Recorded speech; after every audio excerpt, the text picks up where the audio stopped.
Welcome बच्चों। आज हम कक्षा चौथी की ईवीएस की बुक है झरोखा, उसका पाठ नंबर 6 टेसू राजा अड़े खड़े, इस पूरे पाठ को करेंगे। कविता पढ़ेंगे, प्रश्न उत्तर करेंगे, सारी बैक एक्सरसाइज करेंगे। आइए शुरू करते हैं। जैसे कि पाठ में ही पता चल रहा है, टेसू राजा अड़े खड़े। तो ये टेसू किसका नाम है? एक लड़के का है। ये देखो यहाँ पिक्चर में आप देख पा रहे होगे, एक लड़का सा मूंछों वाला खड़ा कर रखा है। तो इसका नाम क्या है? टेसू। और प्यार से क्या है? राजा लगाया है इसके लिए। टेसू राजा अड़े खड़े, मांग रहे हैं दही बड़े। दही बड़े आपने भी खाए होंगे। तो ये इसने आज जिद क्या की है कि मैं तो आज सिर्फ दही बड़े ही खाऊंगा। बड़े कहाँ से लाऊं मैं, पहले खेत खुदाऊं में। तो अब उसकी माता खाना बना रही है, वो कह रही है कि तुम्हारे लिए दही बड़े से कहाँ से लाऊं, पहले खेत खुदाऊं मैं, पहले मैं खेतों की खुदाई करवाऊं, उसमें उड़द लगाऊं मैं, फसल काट घर लाऊं मैं। उसमें उड़द उगाऊं मैं, यानी कि फिर उस उड़द की दाल का बनता है, तो उड़द की दाल लगाएं। फिर फसल जब पक के तैयार हो जाती है तो उसे काट कर घर लाऊं, छान फटक रखवाऊं मैं, फिर पिट्ठी पिसवाऊं मैं। फिर इसको छान कर, फटक यानी कि वो छाजला सा जो जिसको कहते हैं, उसमें रख के साफ़ करते हैं। फिर साफ़ करने के बाद भिगोकर उसकी पिट्ठी बनवाते हैं। ये देखा होगा पहले के ज़माने में इसको बोलते थे सिलबट्टा। मशीन नहीं होती थी, आजकल मिक्सी है। तो इस पे क्या है, उड़द की दाल की जो ये गिले गिले आटे टाइप की तैयार हो रही है, इसे पिट्ठी कह रहे हैं। चूल्हा फूंक जलाऊं मैं। अब पहले के टाइम में क्या था, गैस चूल्हा नहीं था, लकड़ का चूल्हा जलता था, तो उसे फूंक मारनी पड़ती थी। जलाऊं मैं, टिकिया गोल बनाऊं मैं। फिर वो उड़द की दाल की जो पिट्ठी थी उसमें मसाले वगैरह डाल के गोल बनाते हैं। उसके बाद है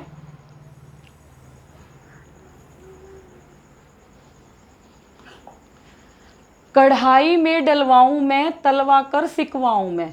अब ये देखो यहाँ पर ये क्या कर रहे हैं, इसमें गैस चूल्हा दिखाया गया है, लेकिन यहाँ पर क्या चूल्हे की बात हुई है। तो यहाँ क्या है, इस पे कढ़ाई रखकर तेल डालकर उसमें बड़े तले जा रहे हैं और ये प्लेट में निकाले गए हैं।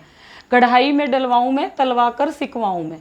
फिर पानी में डाल उन्हें, मैल लूँ खूब निचोड़ उन्हें। फिर उसके बाद तलने के बाद उन्हें पतीले में पानी भर के उसमें डाल दिया जाता है, ताकि वो भीग कर फूल कर नरम हो जाए। निचुड़ जाए जब सबके सब, उन्हें दही में डालूं मैं। तो उन्हें क्या करते हैं, ये देखो हाथ से निचोड़ रहे हैं, सारे के सारे दही बड़े निचोड़ के एक प्लेट में रख लेते हैं, और साथ में प्लेट में रखने के साथ में दही में डालते जाते हैं, या दही में डाल रहे हैं। नमक मिर्च छिड़काऊं मैं। यहाँ पर क्या किया है, नमक मिर्च छिड़का गया है। मेवे खूब लगाऊं मैं, उसमें काजू बादाम यानी कि जो भी है किशमिश वगैरह डाल दिए गए हैं। चम्मच एक मंगाऊं मैं, तब वह उन्हें खिलाऊं मैं। उसके बाद देखो ये तैयार हो गया है दही बड़ा, ये प्लेट में जिसमें तैयार किया गया था वो है, और ये टेसू राजा को खिलाया जा रहा है। और अब देखो वो पहले अकड़ रहा था और अब खुश हो गया है। ये जो कविता है पूरी की पूरी, ये रामधारी सिंह दिनकर जी द्वारा लिखी गई है, कवि का नाम ये है।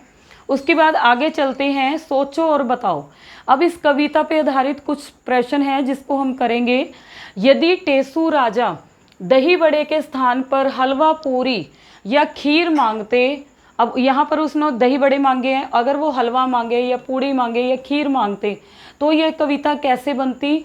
अपने साथी के साथ मिलकर कविता बनाओ और कक्षा में सुनाओ।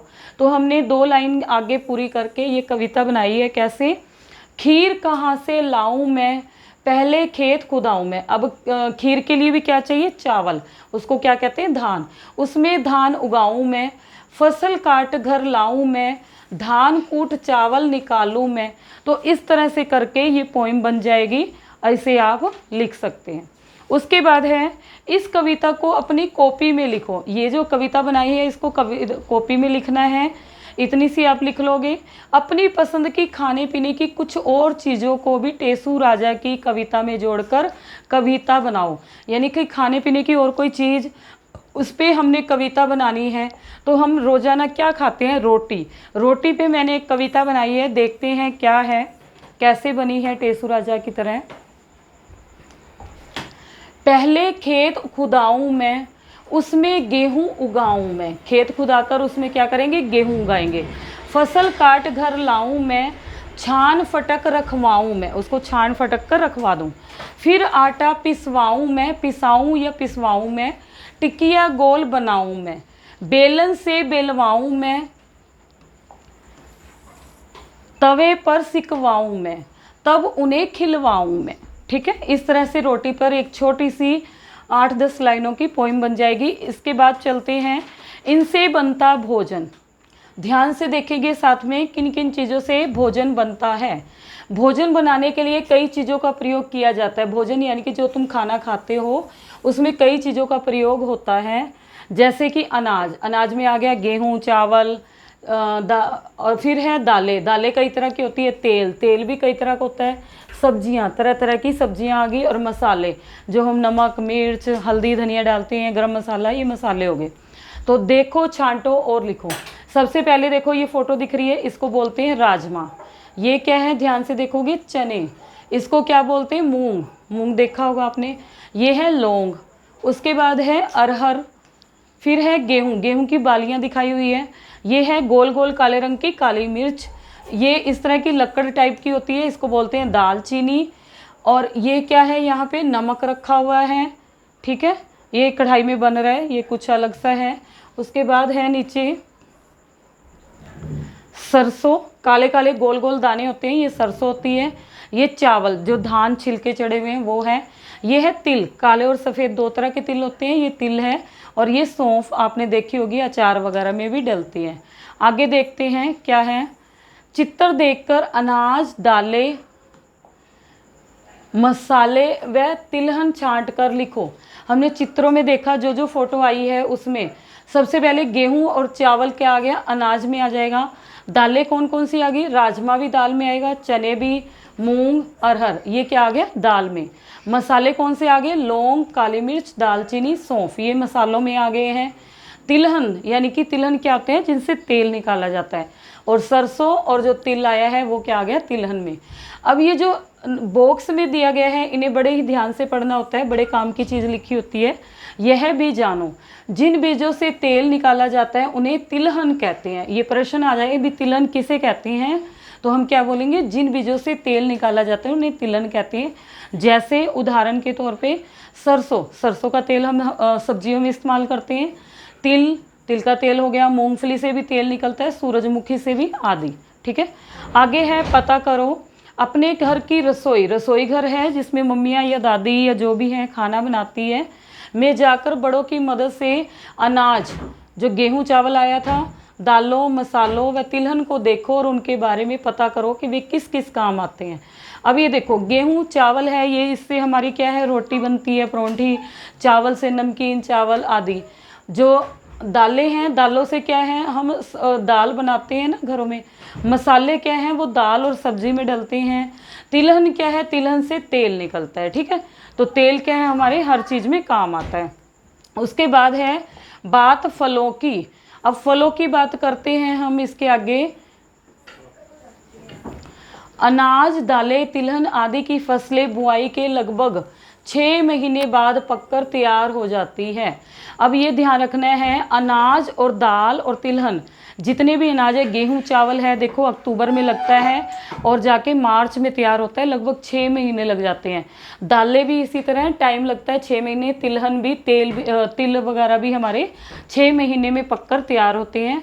बेलों पर लगने वाले कई फल, जैसे खरबूजा, तरबूज आदि जल्दी लगकर पक जाते हैं। इसके बजाय जो बेल पे लगते हैं वो जल्दी पक जाते हैं, लेकिन पेड़ों पर फलों को लगने और पकने में काफ़ी समय लगता है।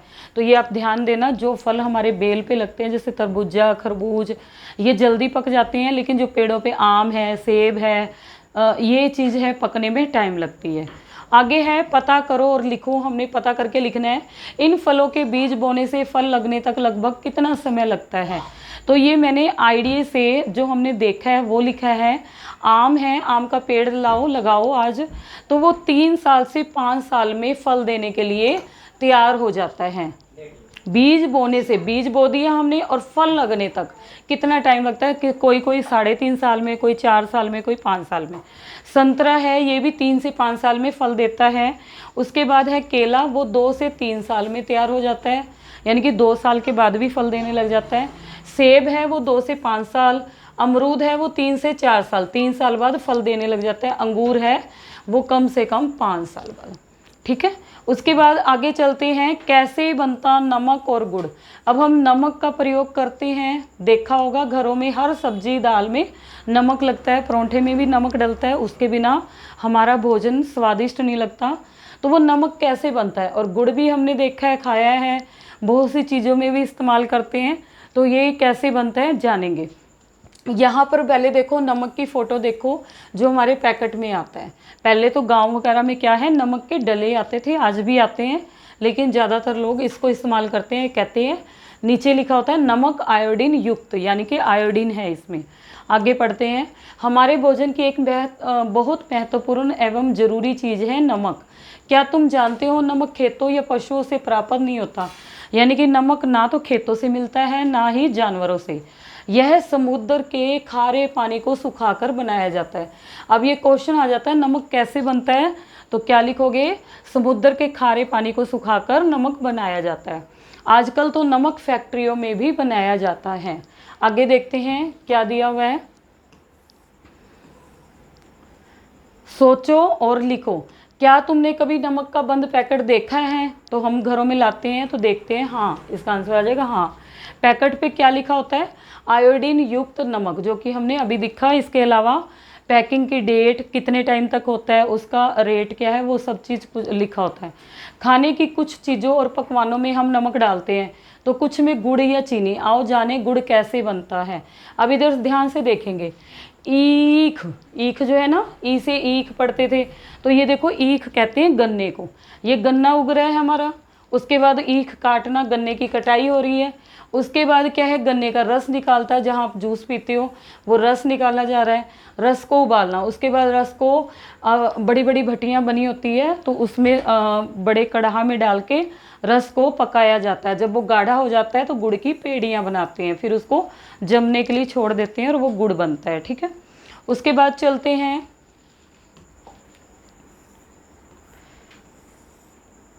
सोचो और लिखो। सोचकर लिखना है, क्या तुमने कभी गुड़ खाया है।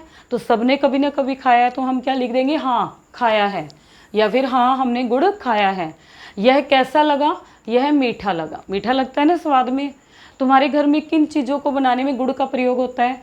देखो गुलगुले बनाने में होता है, पूड़े बना लिए, लड्डू बन रहा है, लड्डू में भी डलता है, लोग सर्दियों में चाय में भी डालते हैं, और गुड़ का प्रयोग किया जाता है, इन चीज़ों में किया जाता है। इसके अलावा भी बहुत सी चीज़ें जिनमें गुड़ का प्रयोग होता है। खेत से घर तक, अब आगे देखते हैं खेत से घर तक क्या है। तुमने देखा कि जो चीज़ें हम खाते हैं उनमें से बहुत सी चीज़ें खेतों में उगाई जाती हैं, उन्हें खेतों से मंडियों तक तथा मंडियों से बाजार में पहुंचाया जाता है। खेत से क्या है, वो मंडी तक आते हैं और मंडी से फिर बाजार तक पहुंचाया जाता है। फिर बाजार से उन्हें खरीद कर हम घर लाते हैं। अनाज, सब्जियां और फल तो हम सीधे मंडियों से भी खरीद सकते हैं। अब आगे है, क्या तुम कभी सब्जी या फल खरीदने मंडी गए हो। जो सब्जी मंडी होती है वहाँ कभी ना कभी गए होगे, अगर गए हो तो लिखो हाँ, अगर नहीं गए हो तो लिख दो नहीं। तुमने वहाँ पर क्या क्या खरीदा। मंडी से हम क्या कर सकते हैं, आलू के कट्टे, प्याज, टमाटर, आम, चीकू, प्याज, अदरक और जो चाहे वो खरीद सकते हो। सब्जी मंडी में पूरी सब्जियां मिलती है। यहाँ आदि लिख दिया, इसका मतलब जो बची हुई चीज़ें हैं, जो भी नाम है, आप इसमें से 2 या 3 का नाम लिख लो। किसान सब्जियों व फलों को मंडी में किस तरह लेकर आते होंगे। अब किसान है वो क्या करते हैं, ट्रैक्टर पे लाते हैं, ट्रॉली पे लाते हैं, या अपनी अपनी गाड़ी से, जो भी उनके पास गाड़ी होती है, बैलगाड़ी हो या कुछ भी हो, उस पे लेके आते हैं। उसके बाद है अनाज, दालें, तिलहन आदि को किसान बोरियों में भरकर ट्रक, ट्रैक्टर, ट्राली, बैलगाड़ी आदि पर लादकर मंडियों में लाते हैं। दुकानदार उन्हें मंडियों से खरीदकर दुकानों में ले जाते हैं, दुकानों से हम उन्हें खरीदकर अपने घर लाते हैं। ये प्रोसेस है पूरा कि हमारे घर तक कैसे पहुंचता है। उसके बाद है सोचो और लिखो। कॉपी में लिखो, तुम्हारे घर में राशन खाने का सामान कौन खरीद के लाता है। जैसे आपके दादाजी लाते हैं तो आप लिखोगे दादा, पापा लाते हैं तो पापा, मम्मी लाते हैं तो मम्मी। अगर 2 लोग लाते हैं तो वहाँ पर पापा और मम्मी भी लिख सकते हो, दादा और पापा भी लिख सकते हो, जो आपको ठीक लगे वो लिख सकते हो। कौन सा सामान रोज़ाना खरीदा जाता है और कौन सा कभी कभी। अब जैसे दूध है वो रोज़ाना खरीदा जाता है, दूध हो गया, ब्रेड हो गया, क्योंकि ये ज़्यादा देर तक सुरक्षित नहीं रख सकते, ख़राब हो जाता है। और कौन सा कभी कभी, दालें, मसाले, ठीक है, ये सामान क्या है, कभी कभी खरीदा जाता है। पूरी लाइन बना लोगे। क्या तुम कभी खुद या घर के किसी बड़े के साथ राशन खरीदने के लिए राशन की दुकान पर गए हो? अगर आप गए हो तो लिखोगे हाँ, जैसे मैं गई हूँ तो मैंने लिख दिया हाँ। अगर आप नहीं गए हो तो नहीं। राशन की दुकान पर क्या क्या सामान मिलता है? आप स्कूल आते हो घर से तो आपने राशन की बहुत सी दुकानें देखी होगी, तो उस पर क्या मिलता है? A to Z सारा सामान मिलता है। आटा, चावल, नमक, चीनी, तेल, मसाला और इवन दूध, पनीर, दही, ये सब कुछ भी आजकल हर एक राशन की दुकान पे मिलता है। क्या तुम्हें खाने पीने का सामान, फल या सब्जियां बिना खरीदे भी मिल जाती है? अब जैसे मान लो पहले तो खेत होते थे तो बिना खरीदे मिल जाती थी, लेकिन आजकल सारे लोग क्या है, खरीद के लेते हैं, इसलिए नहीं, कोई भी चीज़ फ्री में नहीं मिल रही। जैसे हम बाजार से राशन खरीद कर घर लाते हैं, वैसे ही सरकार द्वारा कुछ दुकानें उचित मूल्य पर राशन देने के लिए खोली जाती है।